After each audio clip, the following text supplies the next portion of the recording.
Form number 31 के जरिए PF advance withdraw करने जब हम जाते हैं तो हमें वहां पर विड्रॉ करने का रीजन बताना पड़ता है और साथ ही साथ अमाउंट भी मेंशन करना पड़ता है। अब इसमें समय भी लगता है और रूल भी हमें पता होना चाहिए, लेकिन हमने जो कैलकुलेटर बनाया हुआ है इसकी मदद से आपका काम आसान हो जाएगा। सिर्फ 1 मिनट के अंदर ही ऑटोमेटिकली सारा कैलकुलेशन कर देगा। आपको सिर्फ डिटेल इंटर करना है और ऑटोमेटिकली यहाँ पर कैलकुलेशन हो जाता है। कौन से पर्पस के लिए हम एलिजिबल हैं और कितने अमाउंट के लिए हम एलिजिबल हैं सब कुछ बता देता है। लेकिन इसको भरने का तरीका, क्या एडवांटेज है और क्या डिसएडवांटेज है, उसको समझना बेहद जरूरी है। अब कैसे डिटेल इंटर करना है जल्दी से बता देता हूँ। एम्प्लॉय नेम, यूएन नंबर आप इंटर कर देना, बेसिक है। उसके बाद डेट ऑफ एग्जिट है फ्रॉम एम्प्लॉयमेंट। यहाँ पर एग्जिट डेट तब आपको इंटर करना है जब आप अनएम्प्लॉयड हो।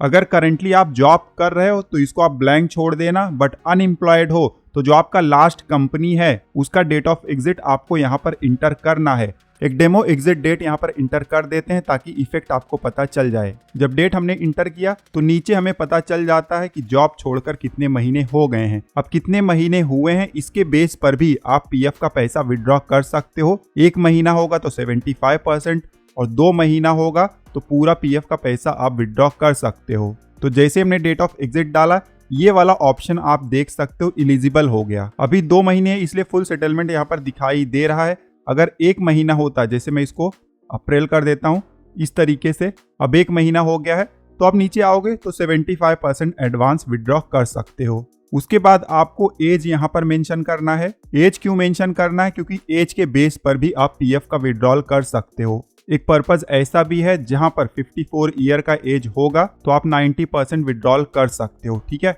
जब एज इंटर कर दो तो उसके बाद कंटिन्यूस सर्विस आपका कितना हुआ है।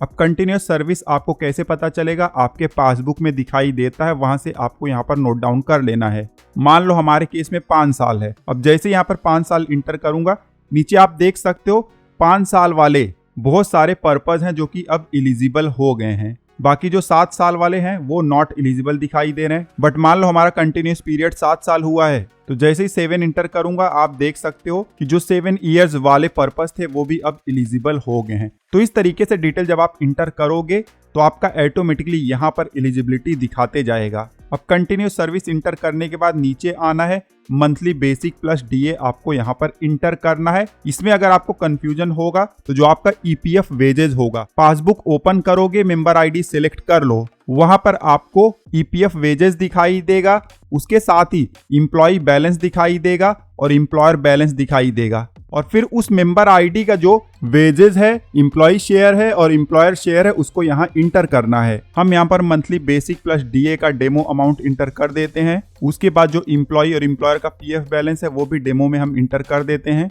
हमने यहाँ पर डेमो इंटर किया हुआ है सबका, आपको अपना सही वाला डिटेल इंटर करना है। ठीक है, अब सारा डिटेल जब हम इंटर कर देंगे और नीचे आएंगे तो यहाँ पर हमें पता चल जाता है कि कौन से पर्पस के लिए हम एलिजिबल हैं। सिर्फ एक पर्पस है जिसके लिए हम नॉट एलिजिबल हैं, बाकी सारे पर्पस के तहत हम पैसा विड्रॉ कर सकते हैं। और यहाँ पर हमें अमाउंट भी पता चल जाता है कि कौन से पर्पस के तहत हम कितना अमाउंट विड्रॉ कर सकते हैं। अब इस कैलकुलेटर का फायदा तो आपको पता चल गया, लेकिन इसमें लिमिटेशन भी है। इस कैलकुलेटर को ऑटोमेटिकली नहीं पता चलेगा कि आपने पहले किस पर्पस के लिए पीएफ एडवांस विड्रॉ किया हुआ है और कितना पैसा विड्रॉ किया हुआ है। एग्जाम्पल के लिए मान लो आपने ऑलरेडी कंस्ट्रक्शन ऑफ हाउस में पैसा विड्रॉ किया हुआ है। अब इसको ये तो पता है कि एक बार ही अलाउड है, लेकिन इसको ये नहीं पता है कि ऑलरेडी आपने विड्रॉ किया हुआ है। इसीलिए राइट साइड में आपको रूल का समरी दिखाई दे जाता है, उसको आप जरूर पढ़ लीजिएगा। और साथ ही साथ हमने रूल का एक डिटेल वीडियो भी बनाया हुआ है जिसमें ऐसे पॉइंट को भी कवर किया हुआ है जो कि आपको ईपीएफओ पोर्टल पर भी नहीं मिलेंगे। तो उस वीडियो को जरूर देख लीजिएगा, इस वीडियो के अंत में आपको उसका लिंक दिखाई दे जाएगा। अब ये एक्सेल कैलकुलेटर हमें मिलेगा कैसे? टेलीग्राम चैनल आपको ज्वाइन करना है, वहां पर आपको एक्सेल फाइल का लिंक मिल जाएगा, डायरेक्टली आप डाउनलोड कर सकते हो। टेलीग्राम पर ज्वाइन करोगे तो फ्यूचर में ईपीएफओ 3.0 आएगा। जब रूल चेंज होंगे तो इसको भी जब अपडेट करूंगा तो अपडेटेड वर्जन भी आपको मिल जाएगा। अब पीएफ एडवांस आसानी से कैसे विड्रॉ करना है उसका वीडियो ऑलरेडी हमने बनाया हुआ है। साथ ही साथ पीएफ और पेंशन से रिलेटेड दूसरे इंपॉर्टेंट वीडियोस देखने के लिए स्क्रीन पर आपको प्लेलिस्ट दिखाई दे रहा है, क्लिक करके चेकआउट कर लीजिएगा। इस वीडियो में बस इतना ही, मिलते हैं आपसे अगले वीडियो में। तब तक आप हंसते रहो, मुस्कुराते रहो। धन्यवाद।